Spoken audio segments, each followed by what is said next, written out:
Welcome. If you are on, please go ahead and leave me a comment so that I know everything is working on both platforms. Just waiting for it to show up on my Facebook app so that I can read comments there. Ugh, I hate that even though I have the sound totally off, the Facebook app still makes sound. It's super annoying. Ashlee, Marie. Alright, it looks like it's working over on YouTube, and it looks like it's working on Facebook, so we will go ahead and get started. So this is my favorite season of the year. I love fall. One of the reasons that I love fall is I love the cooler weather. I'm not a big fan of super cold. I'm not a big fan of super hot. I love rain though, so I also love spring, but there's just something about fall, and as it gets crisp and the leaves turn colors, and why can I not find this video? That's just so much fun. Okay, I found it. Yay! All right, Margaret, welcome. Diana, Veronica, Stacy, Joanne, Sandy, Tina, Yolanda. You love the green I'm wearing? Thank you so much. See that, Jill? Jill says it's not my color. And she's probably right, but I love it too. It's one of my favorite colors to wear. Margaret, thank you so much. It's brand new hair color, so I'm still getting used to it. I'm not sure if I can carry off the red. I've always loved red and wanted red, but I've always been worried about my pasty skin color and red, but I think I like it with the green especially. I think it looks good, but thank you so much. Carla, yes, you're here. Brooke Baker, hello. Good to see you. Nicole, how are you doing today? I'm doing great. So last week my baby turned 8, so I'm feeling kind of old. My oldest is 18, my youngest is 8. I've been feeling my age. I've been napping a lot. Getting used to my new normal. No, not really. So today, I'm super excited about this. I love this time of year because my favorite holiday is this time of year, and that is Christmas. Oh my gosh, I'm so brain dead. Thanksgiving, not Christmas. That's what I was trying to say. I love Thanksgiving because I love any holiday that celebrates spending 3 days in the kitchen making amazing food and then spending the whole next day in your pajamas enjoying said food. So I love Thanksgiving. I love the long weekend. I love the food. I love the family. I love talking about what we're grateful for. Now, don't get me wrong, I love Christmas too, but Christmas has a whole nother level of stress in addition to food, because of course I make a lot of that. And I do love Christmas goodies, but all of the different levels of gifts and stuff like that change that holiday a little bit more for me. So Thanksgiving is just all about food. Pure, simple, delicious comfort food. So I love Thanksgiving. Although I have to get through Halloween first, because Halloween also has its own stresses. Costumes, which we usually do a family theme, and we have not decided on this year. September went by so fast that I'm not quite ready for October yet. So the fact that it's already 1 week into October is just blowing my mind. So I am going to just move right ahead and into a Thanksgiving recipe. Next week I will be doing a Halloween cake, but this week we're doing one of my fall favorites, and that is a pumpkin pie. Last year I did a live on a traditional pumpkin pie where I made it from a pumpkin. Like, I took the pumpkin and we roasted it and we made our own puree. We made a classic pumpkin pie, and it was amazing and it's delicious. But there's something about the texture of a classic pumpkin pie that I love pumpkin pie. I even asked for pumpkin pie for my birthday one year instead of cake, and I love cake, obviously. But there's something about the pumpkin pie texture that isn't always a favorite of mine. And so my sister actually made this pie that we're making today a couple years ago at Thanksgiving and brought it. And it's kind of a mixture between, it has cheesecake components and pumpkin pie components, and then it has them all together. So it's not as dense or as decadent as a full-blown pumpkin pie or pumpkin cheesecake. And it's not quite the texture of a pumpkin pie. It's like a mix between the two, and I love it. It has the flavor of a pumpkin pie with this nice creamy texture. So this has quickly become a family favorite for us. So that is what we're going to make today. We're going to start by making a flaky pie crust. I can get all of this. There we go. All right, so first thing we have is flour, and this is just all-purpose flour. And then we're going to add all the dry ingredients that we're putting in the crust. So I'm going to add some sugar I'm going to add some salt, and then we're going to whisk this together. Suzette watching from the Philippines, welcome, welcome. Soria, Nicole, yes, it's a Thanksgiving holiday. Or Thanksgiving is a U.S. holiday. You are right. How are you doing today? I am doing good. Nathaniel, hello from New Mexico. Hello, hello. Angie, I am doing good. How are you? Heather, right, fall weather is the best. Sorry you're not on much. You have a baby boy to October 24th. Oh, that's so exciting, Tina. Congratulations. All right, we've added all of our dry ingredients. The next thing we want to do is we're going to cut in our butter. Hold on. It's looking a little bright, so we're going to change that shot so I can fix this. There we go. Okay, so now I pre-cube my butter, and this is cold butter, so I cubed it and then I left it in the fridge. You don't want to use room temperature butter for this. We want to have butter chunks in the final result, because those butter chunks that kind of stay in this recipe are what gives this pie crust the flakiness. Now I have a bunch of different pie crusts that I use for various recipes, and kind of depending on what the pie filling is will affect which of the, I'm going to give this kind of just a little stir, get these butter chunks kind of down in there and covered with flour. And now we're going to add the shortening. So I do a half butter, half shortening for the fat for my pie crust. The shortening is more stable, but the butter, of course, tastes better. You can do all butter. I have just found that I like the result using part butter, part shortening. But personal preference. Again, you can use all butter. I find that I think the crust ends up sturdier with the half and half. And maybe it's my altitude that I live at as well.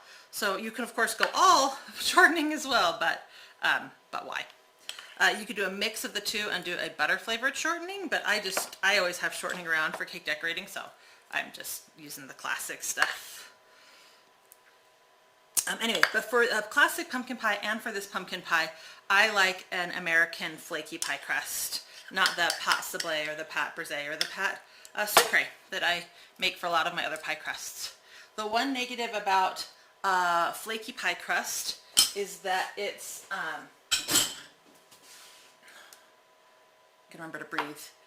The one negative about a flaky pie crust is that it shrinks, so it's not great for blind baking. Blind baking when you bake the crust separately and then fill it with custards. So I recommend the pâte sablé for that. For blind baking, and pâte brisée blind bakes really well as well, but it's a savory crust, not a sweet crust. So next up, we're going to cut in. So this is, we call it Pastry Cutter. There are a couple different kinds. This kind is where the metal has been flattened and turned, so it has a nice, it's not sharp like gonna cut you, but it's a nice, strong pastry cutter. There are some pastry cutters out there that are cheaper that are made with wires that kind of go down into your handle versus this one piece of metal that this is made out of. I do not recommend those wire pastry cutters. They're way too weak to really be very good. This one piece of metal that goes up and around and where the metal is cut and turned, this is really strong and really sturdy and will cut this cold butter really, really well. And they're really not expensive at all. So the trick to cutting in, I go down into my flour and then I actually turn, and I just keep doing that. And turning is going to kind of help break all of that butter and shortening. If I just cut, it kind of tends to compact on itself, and then you just get big ribbons of butter down in here. So I always press and turn. Should have used a bigger bowl. If you need some help, if it starts to get stuck, you can just press all that through. It'll fall right off. What we're really trying to do is get all of this, all the butter and shortening cut in really beautifully, and cut down to like pea-sized chunks. And those little chunks, those little pea-sized chunks of the fat of the shortening and the butter is what's going to give this pie crust the flaky look. Now the other pie crusts that I make, the pâte sucrée and sablé and brisée, you can make those in a food processor or with a hand mixer, and they're a very smooth dough. But because they're a smooth dough, while they taste delicious and are great crusts, they're not great. They're not flaky, right? So flaky is different, and this is what it takes to get flaky. Now you can take two knives and cut them against each other, turning your bowl and cutting a lot, but I don't recommend that. I feel like that really doesn't work. And again, a really good pastry cutter is super cheap, so it's not. I get that it's one more thing to have around and to have in your drawers. Oh my word. I thought this was the bowl I used when I made pie crust yesterday, but apparently it was not, because I am making a mess. Anyway, so any questions about pastry cutters? Pumpkin and cheesecake, hard to beat. I agree, Mike Lee. Stephanie Smith, you've seen your kids in your videos, but does your husband like to bake with you? I am divorced. You like baking, but your husband says no way. No, I'm divorced for a reason. We did not like to do a lot of stuff together. So no, but my kids do love being in the kitchen with me. And I have a brother-in-law who's a foodie like me, and who really loves cooking as well. And my sister likes it, but doesn't love it quite like I do. So I enjoy when he and I will sometimes, for family dinners, we'll sometimes play together and make food. My brother-in-law and my sister and I always make tamales every year. That's a really fun family thing that we like to do together. Okay, so it doesn't take much. You don't want to over mix it because we don't want it to turn into a cohesive dough. We want it to be broken up and chunky like this. Let's see. Oop, that's a little bright still. There you go. See, and you get those, see that big chunk of butter right there? Pea-sized chunks are what we're looking for. So this is perfect. Let's clean up real fast.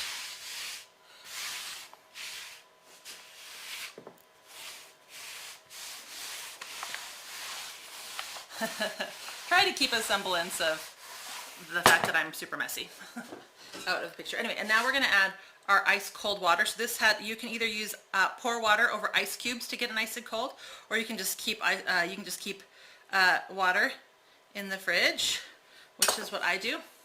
And now this is when we're going to get messy. You can, of course, stir this with a spatula, but I find that I get the best results with my hands. I know the feeling I'm going for. I know the texture I'm going for. Fingers, there's 10 of them, so it's a little bit easier to get it mixed without over mixing it, or when you're only using one spatula, it tends to make it too cohesive of a dough. You don't want to use hand mixers either. Like, I recommend hands. If you don't want to get your hands dirty, then a spatula, and just make sure that you're cutting the dough as you're stirring it together. All right. Woohoo, cold water. And notice I'm just kind of, I'm trying to kind of like turn the dough at the same time I'm squeezing the dough together, trying to get that water mixed evenly throughout. There I go, making a mess again. And you can see it's already coming together a lot more than it was, and it doesn't take a lot of water, so always add the minimum amount of water in a recipe for pie crust, and then if it's still looking a little dry, you can always add more, but if you add too much, that gets hard. So again, I'm not trying to like knead this together really evenly. I want to keep those butter chunks in here. I'm just trying to evenly wet the dough and get it to come together in a nice cohesive ball without being like super smooth. All right, so if I pick this up now, I still have a couple little chunks down there. So I'm just gonna kind of press that until I'm kind of getting all the chunks picked up. And then I'm pressing those chunks back into the dough, because again, if I just pressed and then lifted the dough, those chunks would of course just fall right off the dough. I don't want that either, but all right. So if you look at this dough, you can see where there's lighter spots. That's like a butter chunk right there. Over here, this is like a shortening chunk right here. And this is how, look, here's another shortening chunk right up here.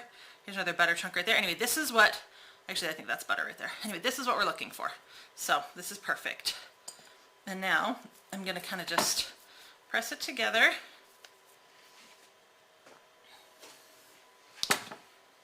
And I'm going to just cut it in half because this is actually 2 crusts. And I'm going to take each one of these crusts and create a disc shape that'll be easier to roll out later. So about 3/4 inch thick, and then I'm going to wrap it in plastic, and we're going to put it in the fridge to chill. So super easy, right? Not a really hard recipe. I just opened one of those big, huge Costco rollers of saran wrap, so it doesn't fit in my like drawer anymore. All right, any questions about that? Hello from Germany. Hello, is it Herat? Sorry, I'm probably mispronouncing that. I'm really, really terrible at that. I love the way you bake. You bake a lot from my recipes. Oh, thank you so much. I'm so glad that you enjoy them. It still blows my mind that people from all around the world can come together through the internet. And I mean, I've had the internet since I was 14, just basic dial-up email. But it just still blows my mind that this is a way that we can communicate and share things that we love and learn about other cultures, and that people actually listen to little old me sometimes. It's always a little bit funny. All right, so I'm going to put these in the fridge, and then I'm going to get out one that I made earlier. I'm going to roll it out and keep cleaning. Never stop cleaning.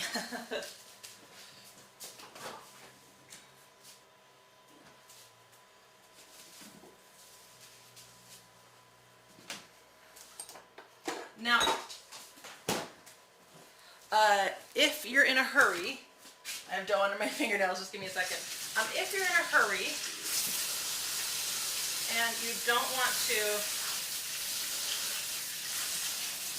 take too much time chilling your dough, I recommend chilling your dough for 30 minutes. And if you don't have 30 minutes to chill your dough, then go ahead and toss it in the freezer for like 12 to 15 minutes, and that will chill your dough as well. You just don't want to forget about it in the freezer, because obviously then you'll have to wait for it to thaw more before you can roll it out. Now, if you are only making 1 pie, I still recommend making the recipe for the 2 pie crusts, and then you can freeze the other pie crust. Just bring it back to the fridge and make sure that it's not frozen anymore when you try to start rolling it out.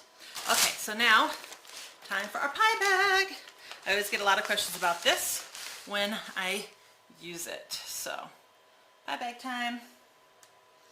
I got this as a wedding present way back in the day. I love my pie bag. They're on Amazon, easy to find and get. So we're going to sprinkle a little bit of flour on here. We're going to unwrap my chilled dough. It's nice and firm. If you try to roll it out right now, right when we finish it, all those little like ribbons of shortening and butter are just going to get all bleh, and it's not going to roll out very good. But this is nice and firm, and it's going to roll out really nicely. All right. So close up my pie bag. Oh, I put it in backwards. That's going to be fun to wash.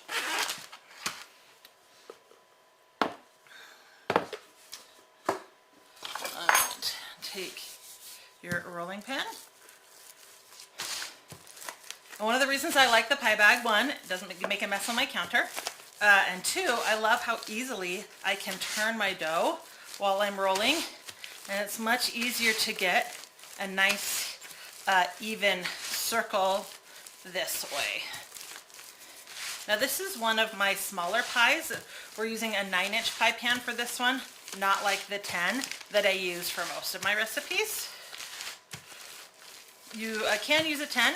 It will just be a shorter pie, which is fine, but it will cook up just fine. You will want to cook it for a little bit less time if you're doing that. So usually about halfway through, I open this up again, and the flour that we've sprinkled on is kind of spread off, especially with those like butter chunks starting to stick through. So usually come in here, sprinkle a little bit more flour on top, but notice I also brush off all the excess and flip and do the same thing on this side.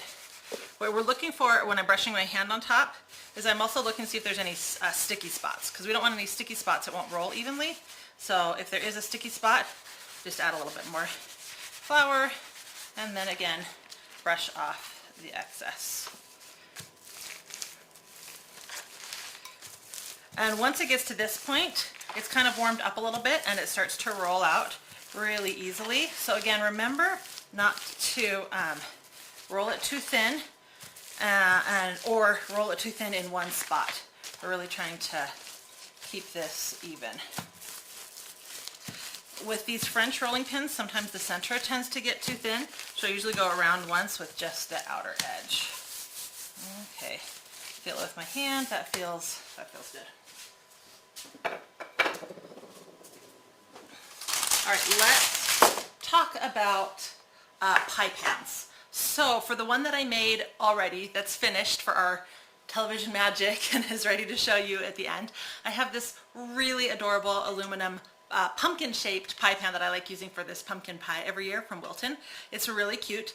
It is metal. I recommend using glass because glass heats evenly, so your pie crust will cook evenly, but it also cools down fairly quickly, so you don't have to worry about it overcooking once you've taken it out of the oven, where ceramic holds on to heat for quite a while, and then aluminum doesn't always heat evenly, and again, it also stays hot for longer. But it's a minor warning.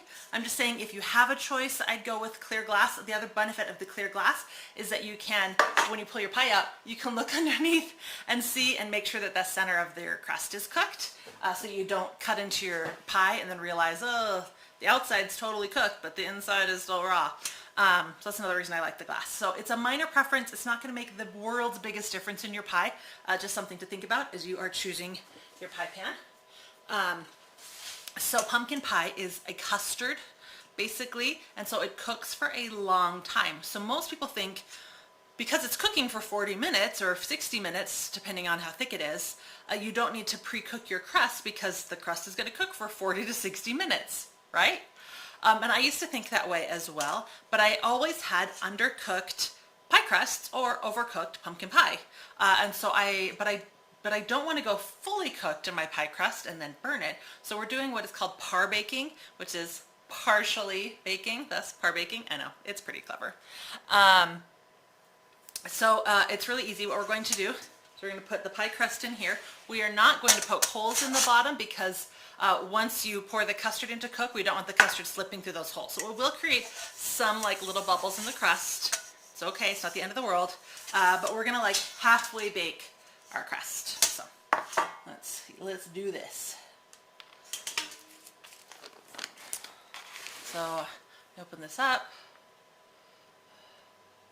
I put my pie crust in the middle, bring my hand underneath and kind of lift my hand. My bottom hand is now lifted up into the pie crust, kind of pressing the crust into the pan. Over, and then peel the bag the rest of the way out. And now we're going to come in here and I lift the sides and I try to press all the way down into the corners with my crust. Now, I don't want any, I'm trying to avoid as much air bubble as I can down there.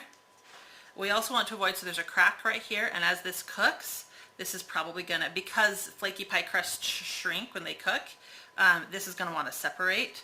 So we're gonna kinda wanna do a little damage control right there. So I'm looking around, seeing where I need to do some damage control, making sure I get that crust as far down into the pan as possible. So that's good. We're going to take a sharp knife and cut around. And again, this flaky pie crust, if I go really slowly, I can get a nice clean cut on this. But because I'm just kind of going quickly just to get the excess off so I can use it, it's going to break and rip, and that's okay.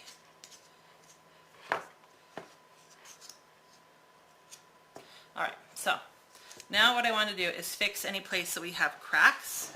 Now if I just take the dough and press it right into there, it's not going to stick very good, and as it bakes, it's continued to shrink and pull away from itself. So what I want to do is, not the bowl that I want. I want to get a little bit of water, just in a little itty bitty bowl. I'm going to get my finger damp, and I'm going to press my damp finger to the hole that I'm trying to fix before I press the dough down into it. And then I'm trying to press it even with the rest of the crust. So find, like we had that big crack right here, find places where you have those cracks and try to take care of those. Try to take care of them with one piece if you can, because this one's longer. I'm looking for a longer piece to press down in here. And while fingernails are kind of fun to have, because I've never had them before in my life, watch out if you do have fingernails. So there's a lot of pie crusts that are great for like decorative edges. I have found that the flaky pie crust is not necessarily my favorite for decorative edges, so I tend to keep a really simple outside edge. Let's see, a little more right here. So just go through, look for all those spots.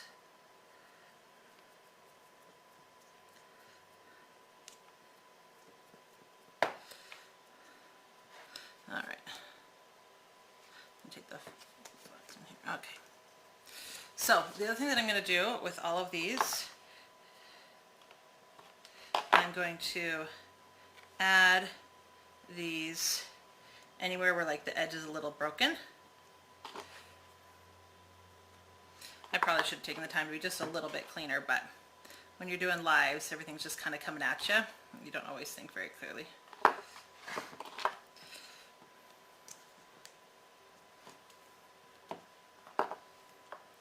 Alright. Plus I want to move on to other stuff.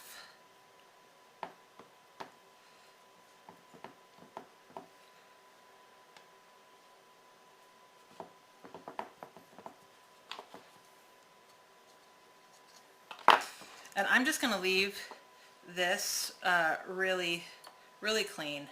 I'm just going to cut a nice clean line along the edge of this pan and leave the crust like that.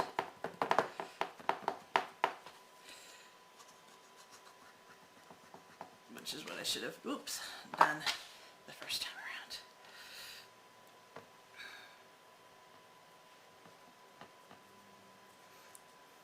And as you add this, make sure that you're not just pressing more air down into the crust. In my pumpkin pie shaped one, I cut it really clean like this. And then I add a couple leaves to the top of the crust. I will show you when I pull it out. All right, almost done. Are there any questions about flaky pie crust while I finish repairing this crust? You've had your mother-in-law's pastry cutter ever since you were little. 54 years. Yeah, good one will work. You love your glass pans too. They're great for pies. They really are. There's just something about a good Pyrex pan that I love. Or Corningware is a good one too for glass brands. And Anchor. Anchor's a good one too. Good glass brands. I like Corningware, of course, because when I was in Ireland, I got to go to the Corningware Museum, so that was fun. All right, almost done. Last little section to fix. I'm down to the little itty bitty crumbs of my crust. Janet, you're late. You're really not that late. We have made the crust, and I am pressing the crust into the pan right now. We haven't even started the filling, so you are good. You've not missed much. Okay, so again, I don't love for flaky pie crust, I don't love doing a lot of decorative edges. A pinch is probably the one that I find the easiest to do with a flaky pie crust, just because the dough is flaky and kind of breaks and crumbles, which is delicious for a crust, but not great for decorations. So I tend to use, if I wanted a really decorative crust, I tend to use one of the sturdier pie crusts for that. All right, so now what you want to do is you want to take this and refrigerate it for another 30 minutes before you put it in the oven, and that will help prevent some shrinking, and it will help the pie crust hold its shape. But we are not going to take the time to do that now because I actually already have one pre-done. Wipe the counter, and I'm going to show you what I do next when it comes to this. So let's pretend that this pie crust just came out of the fridge after chilling. We're going to line it, and you can line it with either parchment paper or foil. And I'm going to press down into the center.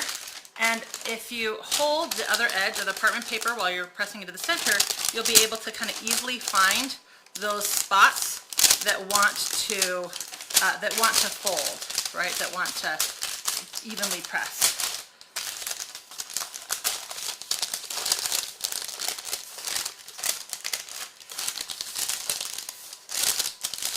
All right. And next we want to add pie weights.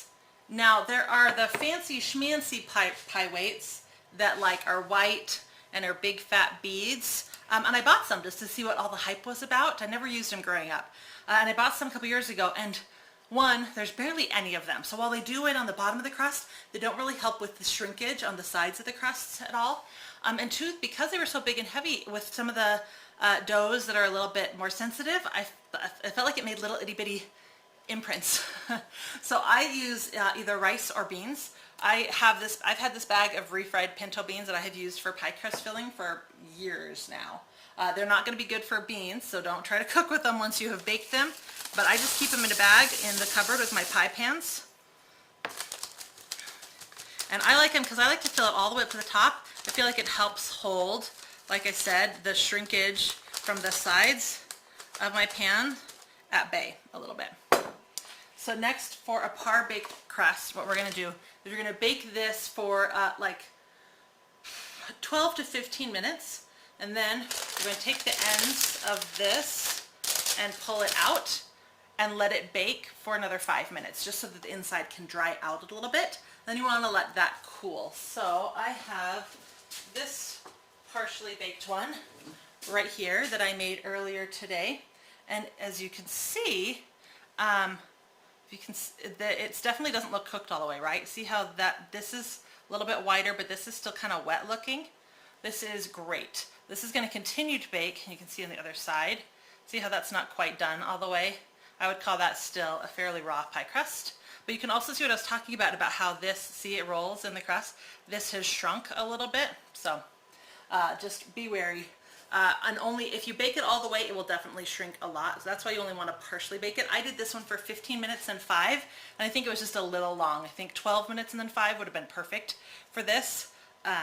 So yeah. Let's set that aside. And now we're going to make the filling. Wipe the counter down again. I just feel like there's dough everywhere.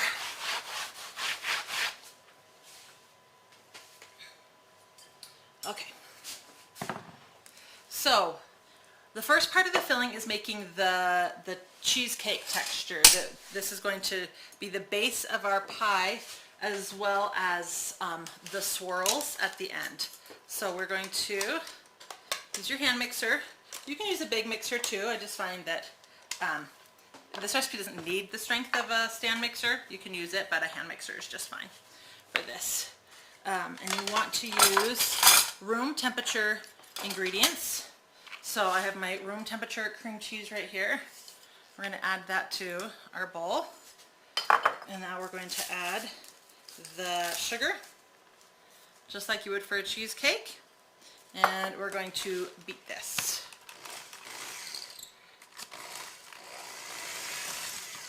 I tend to go a little slow at first, just so the sugar doesn't fly everywhere.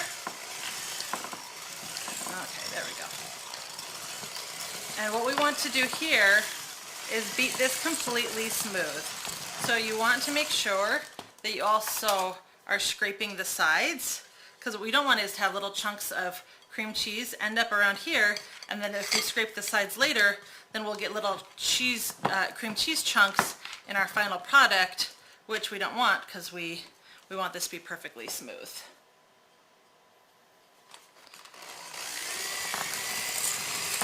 So just beat that until all the chunks are gone. And now we're actually going to pull some aside. I'm going to take half a cup of this mixture out. Oh, look, got it right on the first time. And put it in another container.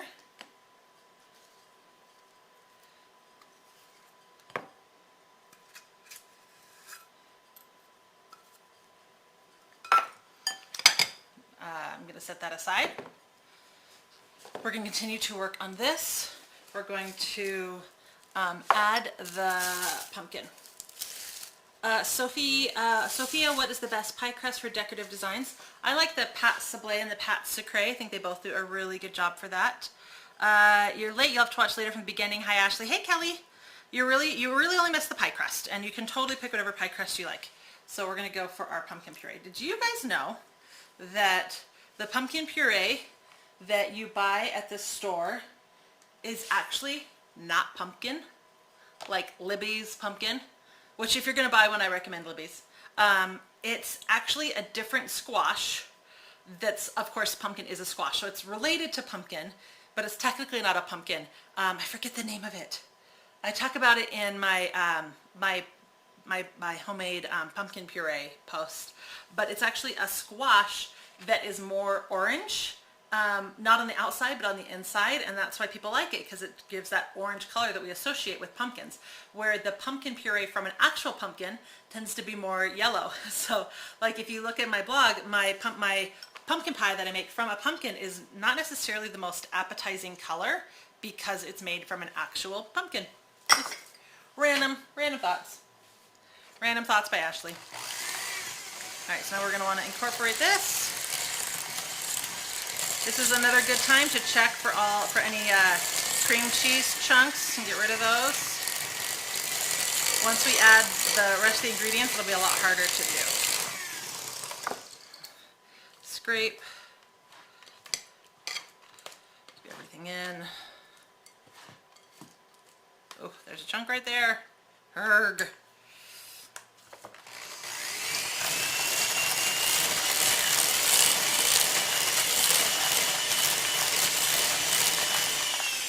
Alright, so now we're going to add our dry ingredients. What temperature do you par bake?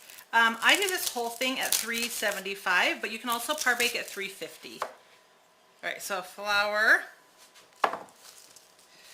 And now all of our spices. So I'm going to start with cinnamon.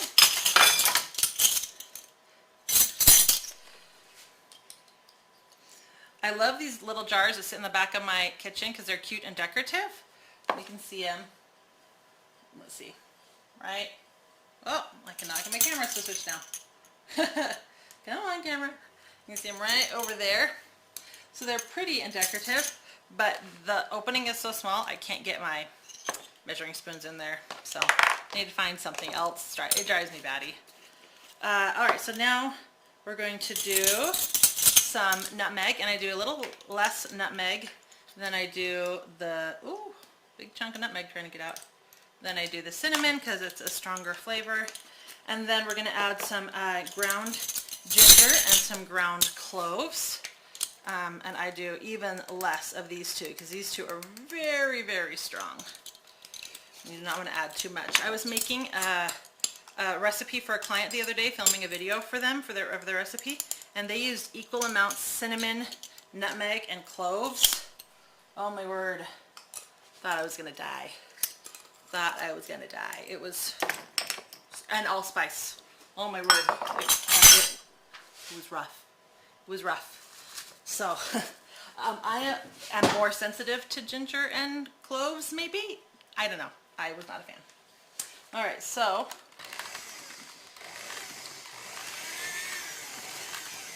again, we don't want the powder to just kind of go up everywhere, so I tend to start a little slow.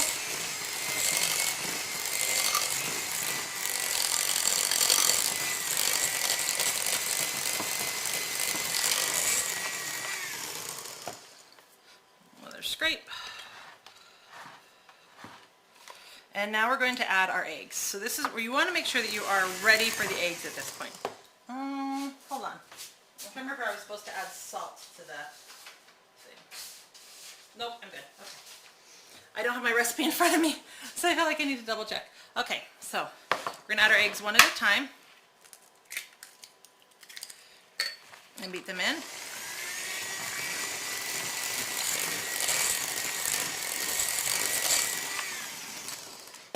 And as soon as it's incorporated, that's when I stop.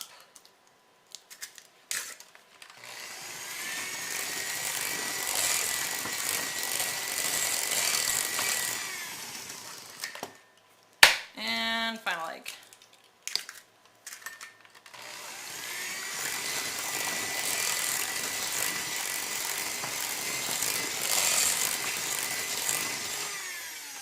And you don't want to overbeat once you've added the eggs. I'm going to take this out of here.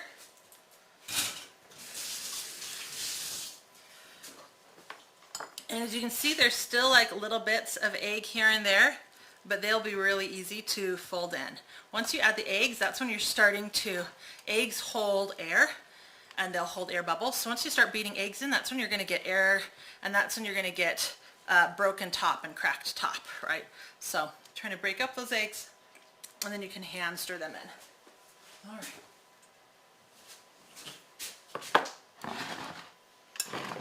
You know, I haven't made this crust in a couple years, or this pie in a couple years, and looking at it now, I realize this would easily fit a 10-inch pie crust. So I was being silly to think that it had to be a 9-inch. It can totally be a 10-inch, but I already have one finished, and by the end of this, I'm going to have 2 pies. So. All right.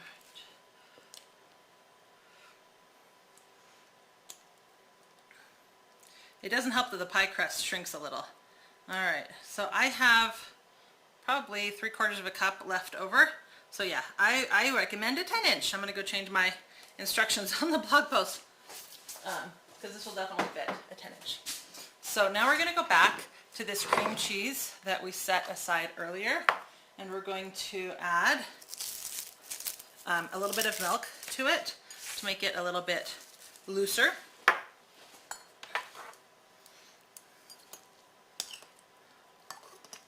Stir this together. It'll take a second just for that milk to incorporate. You'll be making this for your Thanksgiving on Monday next. Oh yeah, because Canadian Thanksgiving, is that where you live? Is that sooner than later? You've heard to keep ground cinnamon in the fridge. You've always done that. Is that true? I have never heard that, and I've never kept my ground cinnamon in my fridge. So if you are supposed to, then I am breaking that rule. Another fun fact. So this is going to be tattling on me and adult bad behavior.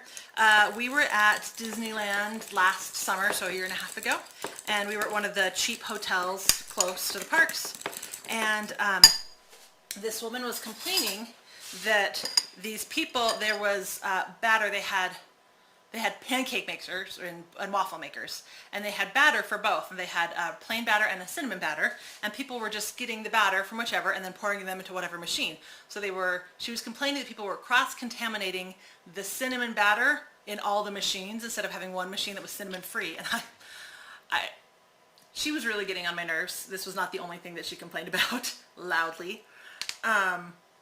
In a room where you're going to Disneyland, for crying out loud, be happy. Anyway, I was kind of on my last nerve with her and already dealing with my 5 kids. And so I just turned to her and I'm like, who's allergic to cinnamon? And she's like, lots of people. I'm like, I'm so sorry. Are you allergic to cinnamon? And she's like, no, but some people might be. Anyway, so I was going, I didn't want it to ruin my day at Disney, so I sat down and I'm like, okay, I'm just gonna let it go. But when I got home, I looked it up, and cinnamon is actually the #1 spice people are allergic to. Now, that being said, there's not a lot of people allergic to spices or to cinnamon, but out of all the spices that people can be allergic to, cinnamon was the #1. I felt very silly. I had no idea. But I also think that you probably shouldn't complain about stuff unless it's an allergy you actually have. But whatever. Okay. So now this is, as you can see, a little bit softer and more pliable than it was, not quite as thick. So we're going to now plop some across the top of this. Now you don't want to make your plops so big that they shrink into this batter.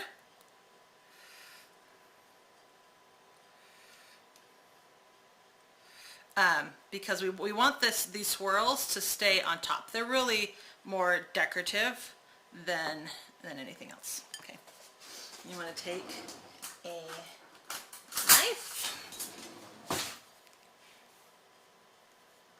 Oh, wrong camera. All right, I'm going to take a knife and we're going to swirl this across the top.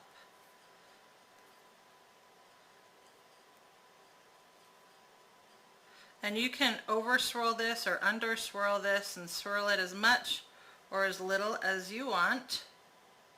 I will say this pie does tend to crack along the swirl lines, just so you know.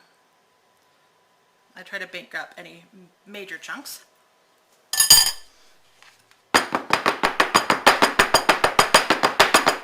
Shake that down a little bit. And now this is when I would take some extra dough, and if like in the pumpkin pie one, I would take some extra dough and cut out little leaves and put those in a couple places. That's probably the easiest way to do a decorative edge with a flaky pie crust, is to use that extra dough, kind of knead it a little bit more so it's not as flaky, it's a little bit more combined, and then you can roll it out a little smoother, and you can do some cuttings and then add those cuttings around your pie crust. And that's it. Then you bake it, and you want to bake this at 375 for 40 to 60 minutes. When it comes out, you want it to still, it'll be poofy, it gets really tall, and you want it to still have a nice jiggle. Think more cheesecake than like pie. I tend to like mine, again, a little undercooked versus overcooked. I'd rather have the center of my pie a little underdone. It's still going to be okay to eat, versus overcooked. Right? So it should start to get a little golden around the edge. It'll still have a really nice jiggle to it. And then as it cools, it will shrink. As it cools, it will shrink back down. So this, when I pulled it out yesterday, was about another inch taller than this. And then as it cooled, it shrank. So I pull it out of the oven, I put it on the counter, and I let it sit until it's shrunken down, and then I put it in the fridge, and you want to chill that at least overnight. So let's take a look. Ooh, if I can get the cameras to change. There we go. La la la. So you can see the pumpkin pie shaped pan and how I added the leaves to the top. And for this, I try to just swirl up and down when I'm using this one, so it tends to give that illusion more pie crust. Where when I put it in the round pan, I tend to just kind of go a little crazy with the swirls and not worry about it too much. Anyway, that is it. I'm going to cut a slice now, let you guys see the texture inside. I did not think that bowl would be big enough. Yep, you were right. All right, so you can see how it got like golden and darker around the edges. I did not put a shield around this crust because the crust was so small, but you can, I do recommend watching your crust, and if it does start to get dark, either take small strips of foil and wrap them around your pie crust, or I recently just bought this. I had an old metal pie shield, but it only fit on one pie pan, and so I wanted something that was more flexible. So I recently just bought this, and it wraps around and it works on any size, so I was super excited to use it, and then I just got distracted and forgot. But anyway, so yeah.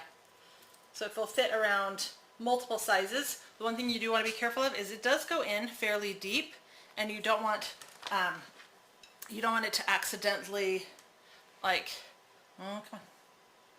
You don't want it to accidentally like sit on top of the pie and then get stuck into it when the pie cooks and raises. So watch out for that. That's usually why I don't add these at the beginning. I tend to watch my pie and just see if it's getting dark, and then I'll add it, because usually by that time that top of the pie will have crusted, and so it won't stick if it does touch the filling. So anyway, all right, let's cut into this. Get out a cute little plate. Do I have any Halloween plates? I don't know that I do.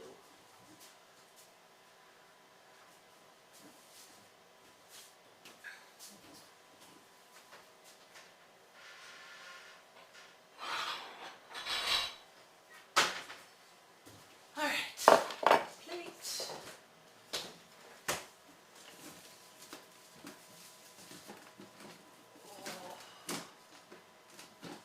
Sorry, I'm trying to get my whipped cream out of the fridge because I want to serve it with whipped cream. All right.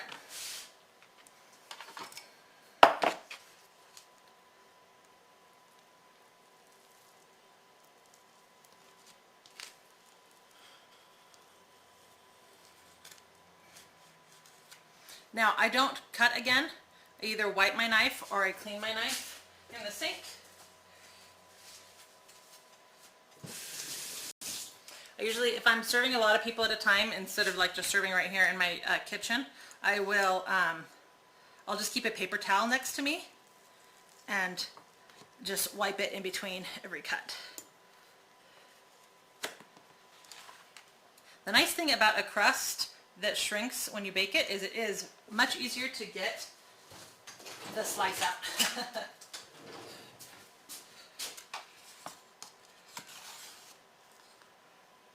All right, so you can see that texture is a little bit different from a classic pumpkin pie, but it's not so cheesecakey, because like my pumpkin cheesecake is really decadent and really rich.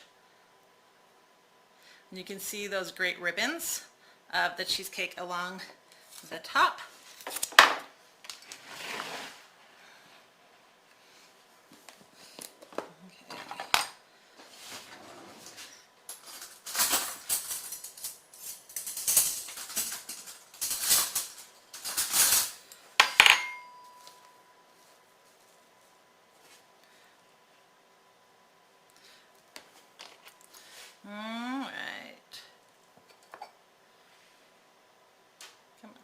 There we go.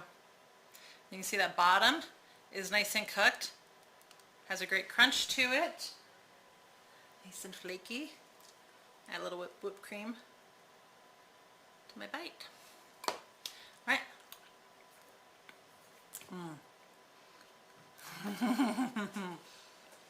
So good.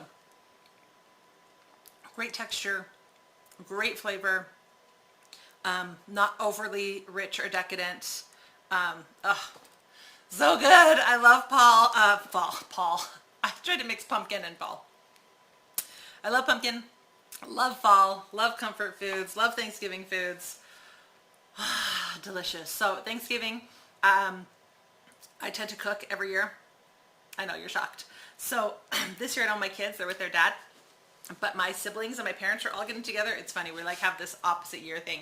The year that my family gets together is the year my kids are with their dad, and we haven't been able to like match it up. Anyway, the first year that it was just me with my siblings and all of their kids, I thought I'd be really sad. My first year without the kids for Thanksgiving, because it's my favorite holiday. But it actually was kind of nice because I did all the cooking and I didn't have any of the childcare responsibilities. So I'm looking forward to that again this year. I believe I am making the pumpkin and the pumpkin. I believe I'm making the turkey and the gravy because those are my specialties. I like to make the potatoes, but I think they like to feel like they're contributing, even though they know I would like to do it all. So I think somebody else probably will make the mashed potatoes because it's hard to mess those up. My family is big stovetop stuffing fans. I have my own from scratch, but it's a stovetop like copycat recipe. So one of my family members will make stovetop stuffing. I will make the individual sweet potatoes. And all these recipes are in my Thanksgiving cookbook on my site. I will make the eggnog. I will make, sometimes I make homemade apple cider, sometimes I don't. It kind of depends on the apple season and if I can find ones that I'm really happy with. I'll probably make my spinach salad. And then for dessert, I tend to make, let's see, there will be me, my parents, my sister and her kids, My sister cooks. There'll be 15 of us, and I tend to make one dessert per person. Because it's dessert. So we'll see how many pies they allow me and desserts they allow me to make this year. I always make my pecan tart. I always make this cheesecake. Actually, my sister, since I got this recipe from her, she'll probably make this one, so I won't have to. But yeah, my pecan tart, I usually make 2 of them, one for me and my mom to share and hide from everybody else, and then one to share with everybody. Do you guys have any desserts like that? Like, I like that everybody likes my pecan tart, but then they all eat it. And I want it. So yeah, anything that I really, really like, I'll just make 2 of, and I'll keep one like in one of my special hiding places. Anyway, carved pumpkin cake. I did that live last year. All right, so next week I am actually going to take my carved pumpkin cake that I make every year, and instead of making my carved pumpkin cake, I'm going to make my carved Mickey jack-o'-lantern cake. It's a little bit different because the Mickey Mouse jack-o'-lantern is shaped a little bit different. Like my carved pumpkin cake that I make every year tends to be squatty and short, pumpkin-y like this, and the Mickey one tends to be more tall and round.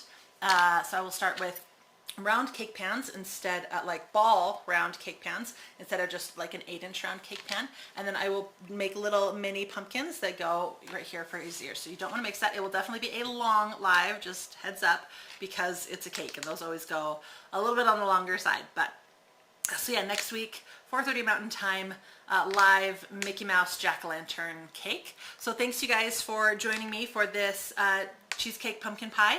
And let me know if you make it. Don't forget, if you share any images on social media, don't forget to tag me, Ashlee Marie Cakes, or hashtag Ashlee Marie Recipes, Ashlee Marie Cakes, or hashtag Make Some Awesome. I look at all of those and I will share them if you tag me or use those hashtags, letting me know that you use my recipe. I really appreciate it. And I will stay on for a couple minutes and answer any final questions that I might have missed during the video. But for those of you who are all caught up, thank you so much, and I will see you next week.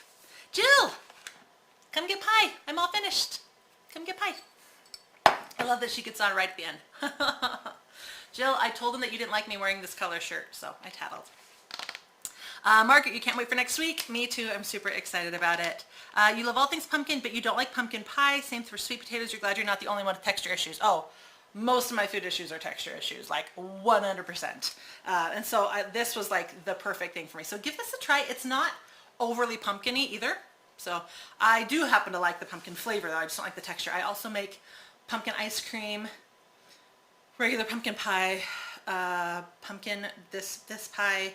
Last year I made pumpkin rice crispy treats.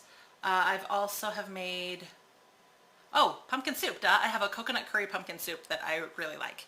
But it's more of a starter because it's like not a filling whole bowl. That would be too much, but it's just like a nice little starter bowl. It's the perfect amount. You love the pan. Thank you so much, Margaret. I think you can get it on Amazon. Just look Wilton pan, or if you go to my blog, I have a link to it as well. So you can find it easier. You shared. Thank you so much. I appreciate that. Leftovers would be good in muffin pans. Fedeline, you are right. For sure. Yesterday I just threw the extras away, but I didn't think about what to do that. You love that? Okay, I'll cut up there. Don't forget to like this, everyone. Thank you so much, Kelly, for that reminder. I appreciate it. And if you're watching on Facebook and you haven't liked my page already, go ahead and like my page, and that will give you notifications when I go live. And if you are on YouTube, don't forget to subscribe. But also, YouTube is starting to not share quite as much. So if you also hit the little bell, then you will for sure get notifications and reminders when I go live. You got that thing to use. Oh, how do you have to bake it Celsius? I don't know. Hey Siri, what's 375 Fahrenheit converted to Celsius? 375 degrees Fahrenheit is 190.6 degrees Celsius. Can you guys believe this? Modern technology is so cool. All right, so 190. What is your favorite trick to not just crust burn? Yes, you got that. You're gonna try to use it. Yes. Let me know what you think. I bought it a while ago, but then I just haven't made a pie with it. So I'm excited to give it a try this year. See if it remembers. You can't mess up potatoes. Your late grandma did, and she got her finger broken in the hand mixer. No. Oh, and she reached in while it was on. Oh, bless her soul. Oh my word. Kelly, that is a great story. All right, you can mess up mashed potatoes. You are right. I refused to eat Thanksgiving at my ex-in-law's house back when we were still married because my first Thanksgiving with them was so horrific. Everything was bad. The turkey was overcooked and dry, but the worst was, and I was brand new pregnant. I was right in the middle of morning sickness and my texture issues I've already mentioned. So they boiled their potatoes. They left the skin on. I'm not a fan of skin and mashed potatoes. So they left the skin on. They boiled the potatoes and then they started mashing them by hand. That's fine. But they didn't cook them all the way, so there's all these hard chunks of potatoes. So then they decided, well, since these potatoes aren't cooked all the way, we should try to microwave them to cook them more. So you put all the half mashed, half hard potatoes and put them in the microwave. And the part that was already cooked and mashed became, oh, I can't even talk about it. It became like gluey and nasty. And then the undercooked stuff still didn't cook. Oh.